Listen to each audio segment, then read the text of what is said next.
Au sommaire de ce lundi sport, un succès au forceps pour les Wildcats d'Épinal, de la marche athlétique à Vittel, une avalanche de buts et un match nul pour l'ES Taon, de l'escalade de vitesse à Bugnéville, des handballeuses spinaliennes trop justes et retenez encore un peu votre souffle de l'apnée.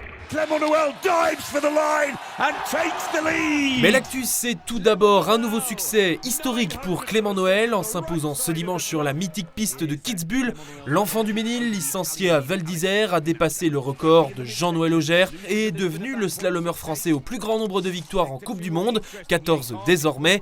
Un quatrième succès cet hiver qui permet aux champions olympiques 2022 de reprendre la tête du classement de la discipline en profitant aussi des abandons de ses rivaux.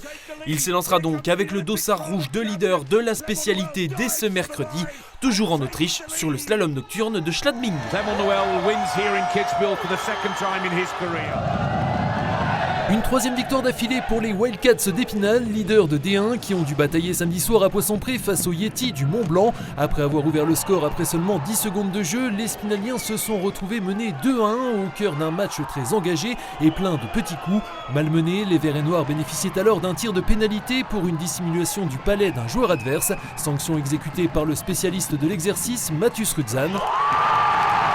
Une joie de courte durée à Poisson-Pré puisque les Montblanais reprenaient l'avantage dans la foulée sur cette déviation qui trompait le gardien remplaçant Pacôme Courtoison. Les Spinaliens finiront par prendre le dessus dans le troisième tiers grâce au travail de leur deuxième ligne. Interception de Sabatier, slap de Nechala, Rappen n'ayant plus qu'à pousser le palais. Avant d'offrir à son compère Mathus Rudzan l'occasion de conclure les débats à la 54e minute. Score final 4-3. 17e victoire en 21 journées pour les Wildcats d'Épinal, celle-ci fut laborieuse. Bon, après on a quand même fait un match assez solide, c'était compliqué, un match bien lâché je pense. Beaucoup de petits coups, des sales coups, après de notre côté aussi, donc c'est vrai que c'est pas un très beau match, mais bon, à la fin on a gagné la bataille, on gagne, donc on est content. Toujours solidement installés en tête du championnat avec 6 points d'avance, les Wildcats d'Épinal se déplaceront dès ce mercredi à Valenciennes avant de recevoir Cholet samedi prochain. Direction Vittel et le CPO, centre de préparation omnisport, cadre du désormais traditionnel meeting national d'athlétisme, ou plutôt de marche athlétique, discipline phare de ce rendez-vous thermal. Sans la chef de file tricolore, la Navario de Clémence Beretta en stage en Australie, qui a fait sa rentrée ce week-end sur le meeting Supernova de Canberra, avec un 10 000 mètres bouclé en presque 46 minutes, loin de ses standards habituels. Mais avec deux autres sélectionnés olympiques, Aurélien Quignon ici à l'échauffement, avec lequel elle avait pris la 11e place du relais mixte à Paris, et vainqueur ce samedi du 5000 mètres, et l'Alsacienne Pauline Stey. Sans rival, la protégée d'Eddie Riva a survolé le 3000 en battant son propre record sur l'épreuve et établit la meilleure performance française de la saison, 12 minutes 34 secondes 60 centièmes, contrat rempli. Un scénario renversant samedi soir au stade Armand-Lederlin pour la rencontre entre deux relégables, l'ES Taon et Sarreguemines. Un partout à la pause après un but vosgien en toute fin de première mi-temps et l'égalisation dans la foulée des Mosellans sur penalty. Venons-en à la seconde période, riche en rebondissements, où les Taonnais ont d'abord pris le large en l'espace de 2 minutes avec un deuxième but d'Hugo Cruzier suivi d'une réalisation d'Alexandre Leroy de la tête. 3-1 à la 56e minute, l'affaire était bien embarquée et pourtant le navire taonnais va chavirer en encaissant 4 buts dont un contre son camp en moins d'un quart d'heure de jeu. 5-3 donc en faveur des visiteurs à la 86e minute avant un sursaut d'orgueil des protégés de la Blue Army qui vont réussir à arracher le match nul dans le temps additionnel grâce à Loris Petitpain puis Paul Simon. Un point de prix au final, pas suffisant. On a été d'une faiblesse défensive, c'est incroyable, j'ai même pas à en revenir.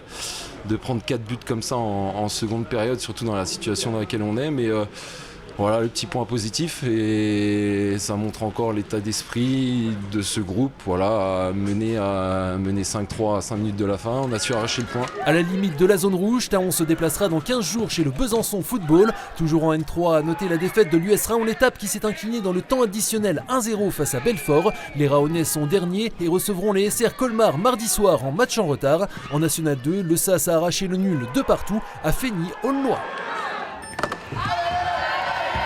Un mur de 15 mètres de haut avec 6% de dévers et ici une cotation de difficulté 6B.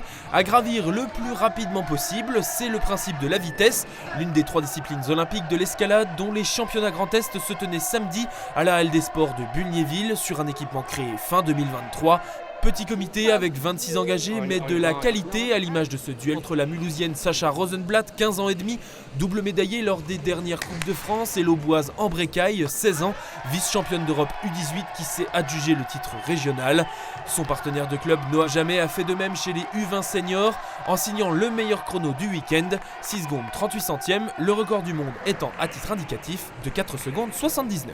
Si les meufs elles sont là et qu'elles bougent comme ça en bloc, ça sert à rien, faut qu'elles montent. T'es d'accord avec moi ou pas ? Première défaite à domicile de la saison pour les filles d'Épinal Handball qui n'ont pas tenu la distance samedi soir au Palais des Sports Émilie Wolf face à Wittenheim-Ensisheim, pourtant avant-dernier, en manque de solutions offensives malgré les 8 buts dont 6 jets de 7 mètres de Louise Neveu et les 11 arrêts de leur gardienne Émilie Boivin. Les Spinaliennes, en tête d'un petit but à la pause 19, ont commencé à plier après 45 minutes. Défaite 25-29 des Vosgiennes qui restent malgré tout sur le podium. Suite du championnat dans 3 semaines à Vesoul. Ce week-end, il y avait encore de l'apnée avec la Coupe régionale des images samedi au sein de la piscine olympique Roger Goujon d'Épinal et des performances à couper le souffle à l'image des 7 minutes 46 secondes passées sous l'eau immobile sans respirer du Meurthe-et-Mosellan Eric Marchal. Le champion du monde d'apnée statique en 2021 et recordman de France sera justement l'invité ce lundi soir de votre émission Côté Sport. À ses côtés, le backup des Wildcats d'Épinal, Pacôme Courtoison, sans oublier Anthony Perchat de Vosges Matin. Première diffusion à 19h.